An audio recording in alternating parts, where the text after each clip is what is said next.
Bye, Mrs. Foster. Bye, Skip. He ran in the back door, expecting full well to be told off.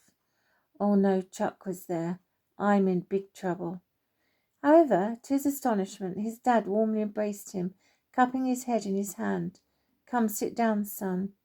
Billy was speechless, the three of them smiling warmly at him.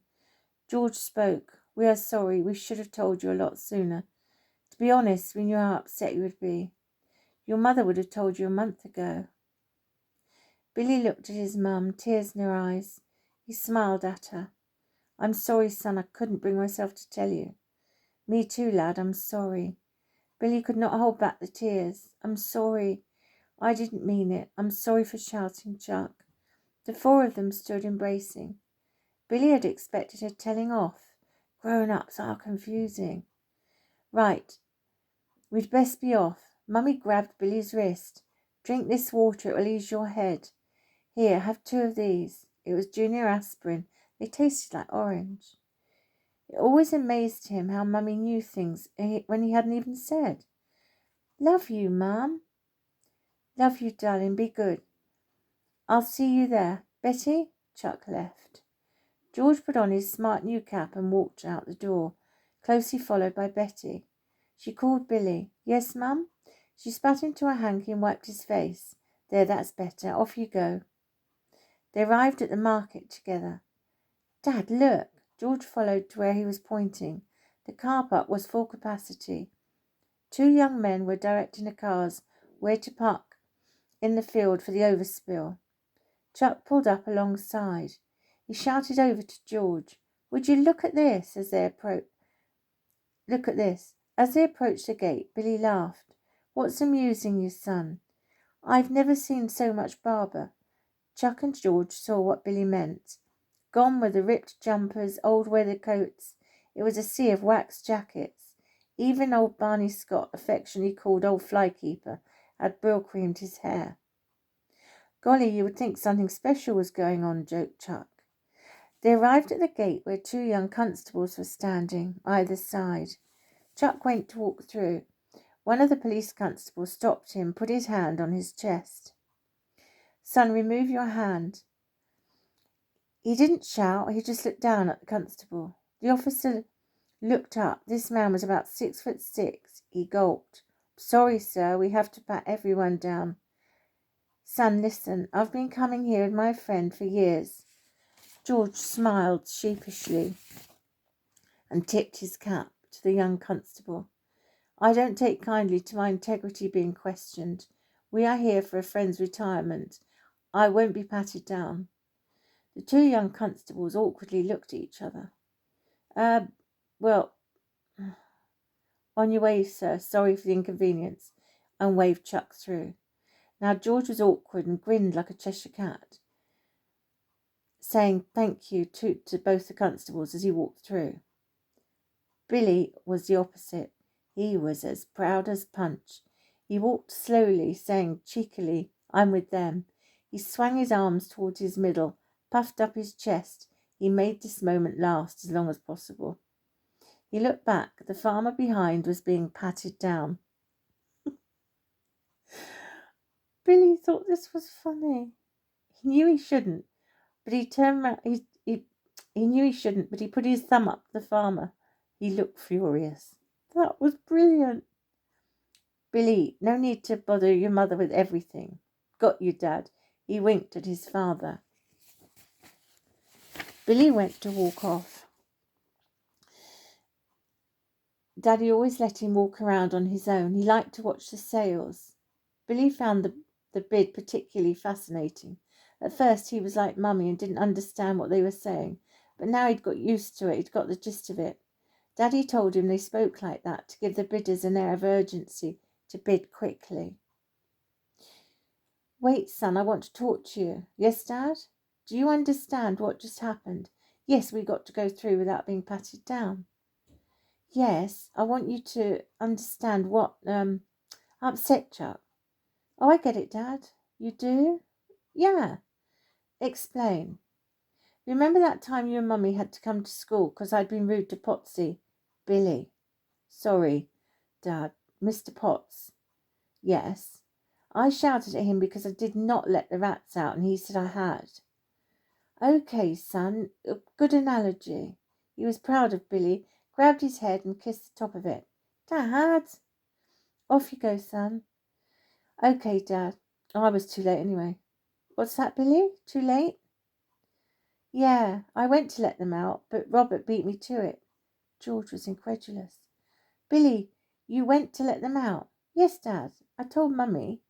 What? What did Mummy say? She understood why I wanted to. Mummy told me when she let the frogs go at her school. George looked up at Chuck, who turned away laughing. Mummy? Yes, Dad. Naughty girl. George smiled. What, Dad? Nothing, son. You go on. Wait, Billy. Here you are, lad. Chuck gave Billy a 50p. Wow, thank you, Chuck. You're a very lucky boy, son.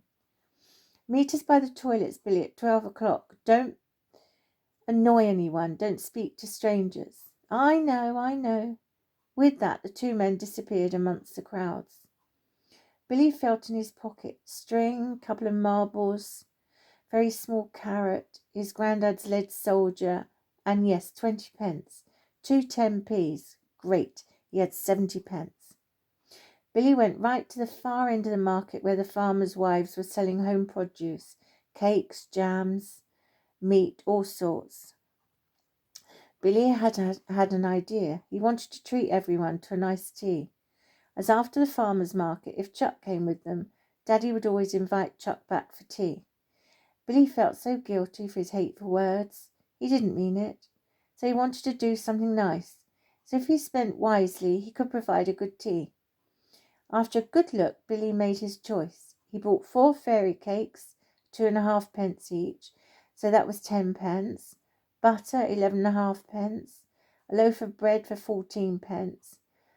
Jar of strawberry jam was 30p, and 2 pints of ginger beer, exactly 4.5p. Great, 70p. He walked away, swinging the bag. He felt good, and his headache had gone. He was walking around the back of the trailers, horse boxes, where the traders' vehicles were. He overheard 2 men talking. He didn't really mean to eavesdrop. He'd gone round the back because he thought he heard a whinny just like Ashley makes. So he wanted to see if it was a donkey.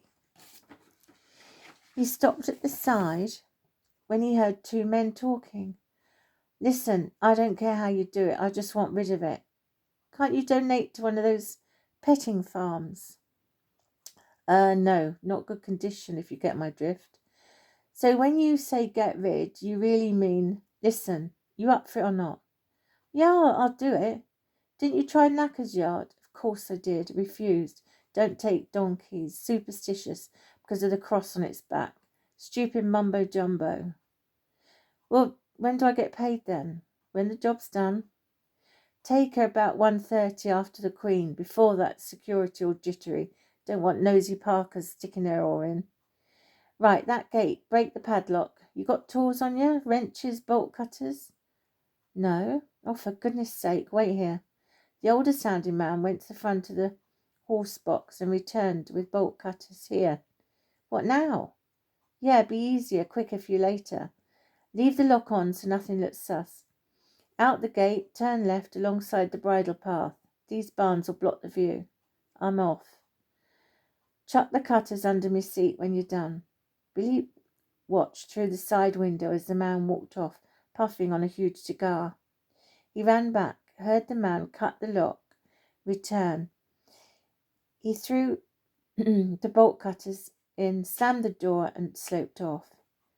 Billy walked around the back. He tried to jump up. It was too high. He unhooked the latch both sides and gently let the bat down. He had to use all his strength as it was quite heavy. Oh my.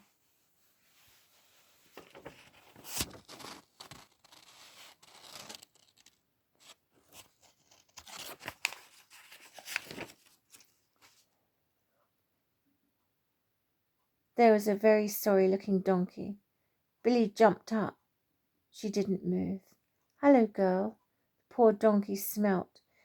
Made Billy's eyes smart. She was skinny, had wounds on her. one nasty fresh gash. Her head was hung low. She'd given up. Billy put his head gently on hers. All right, girl. I know another donkey. She's grey, not brown like you. No reaction. Suddenly, Billy remembered Chuck's telephone conversation. He just had the craziest idea.